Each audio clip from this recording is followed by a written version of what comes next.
Welcome to smart wrestling channel. நண்பர்களே, வாழ்க்கையில் அடி மேலே அடி ஊழியே தான் இருக்குது. அதுக்குன்னு மனசு தளர விட்டால் முடியாது. உங்களுக்கும் அந்த மாதிரி எல்லாத்துக்கும் அந்த மாதிரி தான் இருக்கும். மனசை தளர விடாதீங்க, முடிஞ்ச அளவுக்கு போராடுங்க. ஏன் ப்ரோ எடுத்தோடனே இது சொல்லுன்னு கேட்டிங்கன்னா, அந்த மாதிரி நிலமை போயிட்டுருக்கு எனக்கு. சரி, அதை விட்டு தள்ளுங்க. நம்ம ஒரு ரெஸ்லிங்க்கு இப்போது ஓபா ஃபேமி இந்த கிங் ஆஃப் த டோர்னமெண்ட்டை வின் பண்ண மாட்டாராம். என்ன ப்ரோ சொல்கிறேன்?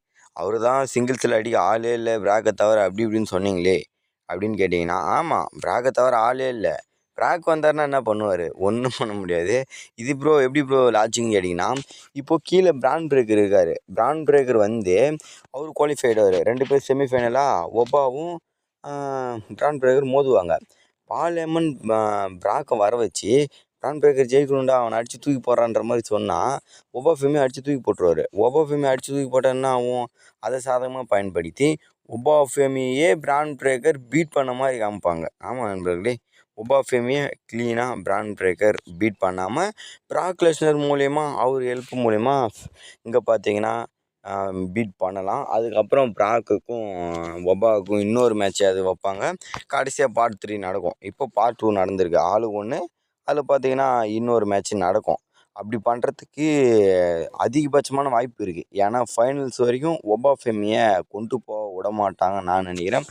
ஃபைனல்ஸுக்கு போனாலும் நல்லாயிருக்கும். ஒரு பேப்பரிவு நைட் ஆஃப் சாம்பியன் பேப்பரிவில் செத்து ராலன்ஸ் ஒபா ஃபேமி நடந்தாலும் நல்லாயிருக்கும்.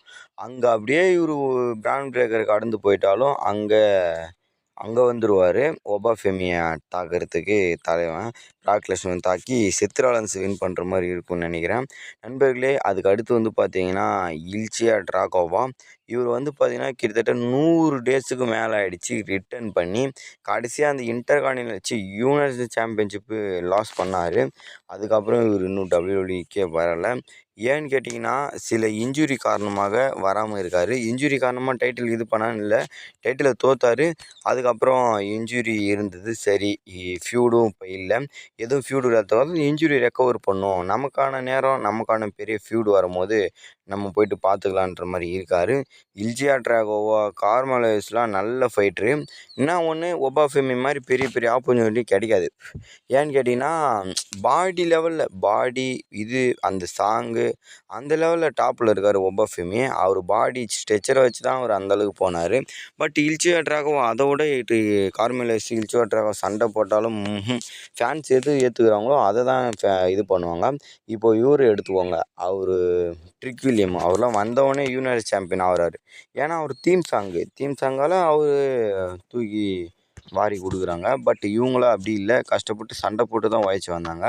அவங்களும் சண்டை போடுவாங்க, இல்லைன்னு சொல்ல. அதுக்குன்னு இவங்க டம்மியாக காட்டுறாங்கல்ல, அதுக்கு தான் சொல்கிறேன். அதுக்கடுத்து பார்த்தீங்கன்னா செத் ராலன்ஸ் தான் இந்த கிங் ஆஃப் த ரிங் டோர்னமெண்ட்டை வின் பண்ண போகிறாரு. ஆமாம் நண்பர்களே, நான் சொன்னது தான்.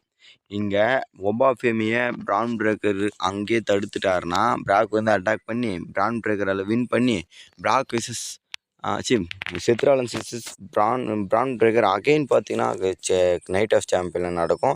ஆனால் அப்படி நடந்தால் அவ்வளோ சுவாரஸ்யமாக இருக்காது. அதுக்கு பதிலாக ஒபா ஃபேமி பிரான் பிரேக்கர் வீழ்த்திட்டு இங்கே ஒபா ஃபேமி விசஸ் செத் ராலன்ஸ் மேட்ச் நடக்கும். அதில் பார்த்தீங்கன்னா நம்ம தலைவன் வருவானும், பிராக் லெஸ்னர் அட்டாக் பண்ணி செத் ராலன்ஸை வின் பண்ணி செத் ராலன்ஸை ரோமனை ஃபேஸ் பண்ணால் எப்படி இருக்குன்றதை நினச்சி பாருங்கள்.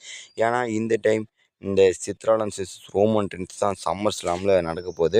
ஏன்னா சம்மர் ஸ்லாமில் ரோமன் ரெயின்ஸே வீழ்த்துற அளவு ஒரு ஆப்போனண்ட் வேணும். ஏன்னா அது வெஸ்ட்மேனியாவுக்கு அடுத்த ஒரு பேப்பரு, பிக்கெஸ்ட் பேப்பரு. ரோமன் கூட ஒரு ஆப்போனண்ட்டு, ரோமனே தோற்றுறாருப்பா, ரோமனுக்கே பயம் இருக்கணும், அந்த மாதிரி ஒரு ஆப்போனண்ட் வேணும். எதிர்க்க செத் ராலன்ஸ் இருந்தால் எல்லாமே பார்த்தீங்கன்னா மிரண்டுருவாங்க. மற்றபடி பிரான் பிரேக்கர் ஃபிட்னஸ் எல்லாம் பிரான் பிரேக்கர் இருந்தாலும் தெரிஞ்சிடும் ரோமன் தான் வின் பண்ணுவார்னு. டாமினிக் மிஸ்டர் வந்தால் கூட டாமினிக் மிஸ்டர்லாம் சும்மாவே அவர் என்னதான் இருந்தாலும் டாமினிக் மிஸ்டர் தோற்றுவாருன்னு தெரியும்.